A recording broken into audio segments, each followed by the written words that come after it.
Prepare yourself, dancing. If you are new to the channel, make sure to hit that subscribe button and turn on notifications. That way you never miss a video. These are today's hashtag end of video squad winners. If you would like to join them, make sure to watch till the end of this video. Then drop your comment with the hashtag end of video squad for a chance to be featured in my next video. The final cutscene for Dragon Ball Xenoverse 2 has just been leaked, and as you guys can tell by the footage, you have End of Z Goku, your custom made character, and another character that you don't recognize, but because it's leaked, for some reason they don't have Oob in this shot, but this is supposed to be Oob. So I guess the way it's being used, they're using another player made character for this. So this is the final cutscene for the game, and it's set to release with the brand new DLC. I've clowned on this DLC a little bit ago, but it's a little bit of a give and take, because on one hand we get Majub, one of the most worthless characters in Dragon Ball GT and all of Dragon Ball, in my own opinion. And then on the other hand, we get Android 21 in base form, which is the superior version of Android 21. So honestly, for those of you guys buying this DLC, I'm not mad at you, because 21 is bae. Oob sucks, or at least Majub sucks, but 21 is bae. But in a video that I made covering the Majub information that we got out, I told you guys that the number one character other than Oob that would be a better replacement would have been End of Z Oob. At least he actually fought Goku and had some promise in him, and it looks like that's kind of what we're getting here. Now, if you're going to be able to fight these characters, that's still debatable, but this is definitely the final cutscene. And it makes sense. I mean, this is the end of Z, and the end of Z is technically the end of Dragon Ball Super as well, so this is definitely the future promised. So what's my initial thought on this? Fucking finally. Thank the Lord. Dragon Ball Xenoverse 2 is finally over. Dragon Ball Xenoverse 2 has been in constant progression for 3 years. Dragon Ball Xenoverse 2 needed a complete overhaul. It came way too fast after Dragon Ball Xenoverse 1, and then they took a bunch of leaps backwards, making the game worse than Dragon Ball Xenoverse 1, and then at the same time added content upon content upon content, guaranteeing you that all this content in Dragon Ball Xenoverse 2, it's going to be in base Dragon Ball Xenoverse 3. Now that we have an endpoint for Xenoverse 2, Xenoverse 3, I guarantee you, is either in development right now, or next year we're going to get some sort of trailer for it, because they're not going to want to let Dragon Ball Xenoverse, the franchise, go so easily. They want to keep pumping the stuff out, obviously. So Dragon Ball Xenoverse 2, in my opinion, completely overstayed its welcome, and I'm just saying that Dragon Ball FighterZ better at least have 2 years of development and have way more seasons added to it, because that game actually is almost flawless. And Xenoverse 2 had a lot of issues with it, and it has been running forever. So before I get into the things that Xenoverse 2 did wrong, let me go ahead and just mark some of the things that Xenoverse 2 did right. Well, it added a whole bunch of super characters, which seemed to be lacking in Xenoverse 1.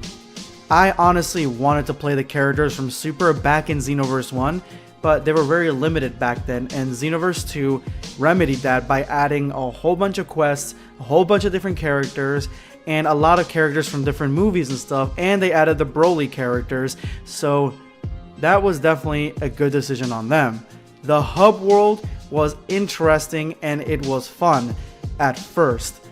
And after a while, it just became very, very tedious. See, now I'm going into negative. But the hub world, I think there was a lot of promise with it. It was definitely made correctly, like aesthetically pleasing, and it just seemed to fit the whole Time Patroller storyline that they were trying to go for. And speaking of storyline, the entire mission basis, the plot of Xenoverse 2, for me, is the best part of the game. It was interesting, it was fun, it was fresh, it was new. They added brand new characters, they added brand new missions. They have different things that really seem like Dragon Ball Super level crises that needed the Z fighters to intervene. The same as an Avengers level threat, Dragon Ball Xenoverse 2 had Goku level threats. Customization, things you could buy, items you can get, things that were coming out with different DLCs. Yeah, that was definitely a plus for me. I like how they had like holiday events. They added new uniforms, new clothing, new customizable options as the series went on, as the game went on. And these were a lot of fun for a lot of people, including myself. I've actually bought every DLC for Xenoverse 2 besides maybe the last two. But these were a lot of fun. Now I can jump into the negative. First of all, I've named this one before, and I'm just saying it again for the future of this franchise. Do not lock making a brand new character behind a reset wall. What I'm saying is that every time that you have to make a brand new character, you start the game over again. Don't do that. That was terrible, horrible. That is by far the worst things that Xenoverse did, and it killed replayability for me. Obviously, for those of you guys who play on PC, you guys had a lot more fun with this game. You guys can model all this shit out, similar to every other game. The PC version is probably the best version for Xenoverse, but what I'm saying is that for all us plebes that got it for PlayStation, Xbox, or Switch, we had limited options, and to remake a new character, you had to start over again and unlock new characters, learn to freaking fly again. It was horrible. We need more customization. Before I was praising items. Yes, there were a lot of items that came out with Xenoverse 2 as the series went on. Some were free, most were not, but there were a lot of items out there. In the next game, you have to have customization, brand new options at the fucking start, because Xenoverse 1 and Xenoverse 2 have the exact same character creation. There's no differences, and it just is lazy. That's how you could tell that it came so fast after Xenoverse 1 that they were just adding to the game. It was almost like just an expansion of Xenoverse 1 and an expansion that turned into a DLC horde, a milked ass game for 3 fucking years. We need more customization for all the races, because at this point now they are very limited. Dragon Ball has so many features for many different characters that you could add into this game, and they do not do it. I don't know why they didn't do it, why they didn't add it in the 3 years, but I guarantee you that they're waiting for the third one, and as well as they should right now. They should definitely make the third one the best one out of the series, because if they do, if they add all this stuff and they fix the stuff that I had problems with it, then I will buy this day one. Custom made characters, movesets need to not be broken. There are a lot of combinations that people can use to break their characters, to make them almost unkillable, or to make their attacks and their damage just too crazy for you to even contend with. The online multiplayer in Xenoverse 2, I don't like it. I think it sucks, and everything seems really tedious going into the multiplayer lobbies, trying to fight brand new people. Everything is very tedious. The only good thing is that you guys can do missions together, but that's about it. The story needs to focus on Dragon Ball Super. We already have Dragon Ball Z Kakarot coming out with the entire story of Dragon Ball Z for like the millionth time, but Z Kakarot is going to be doing something different with it and enriching it, so that's fine. Xenoverse 3, do not tread the same old beats and the same old missions from Dragon Ball Z. Focus specifically on Super. I was praising it before that they were adding super elements to the game. Yeah, but that came much later on.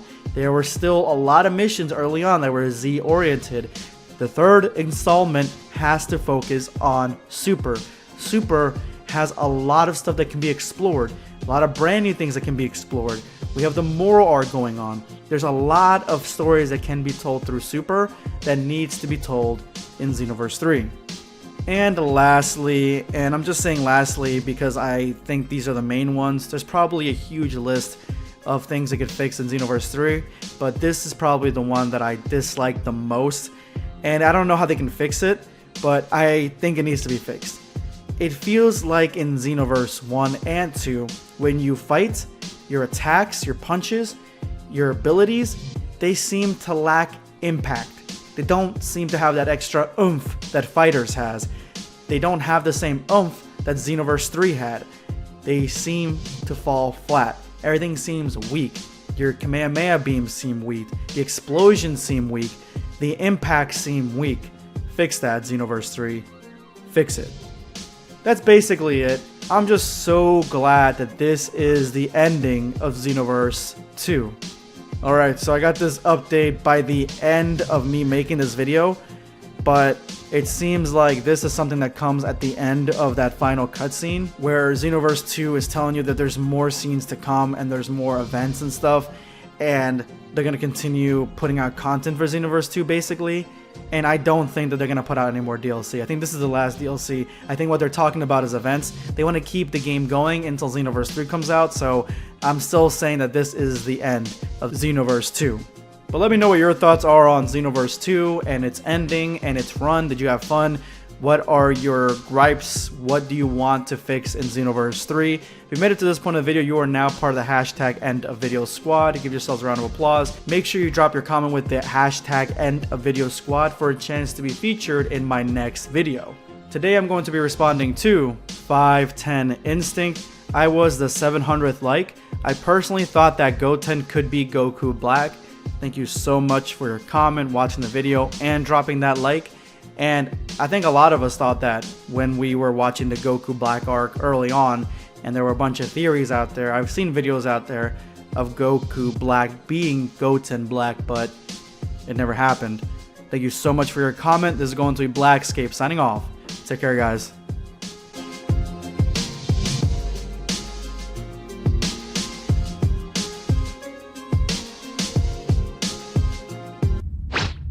Subscribe for more content. Or perish.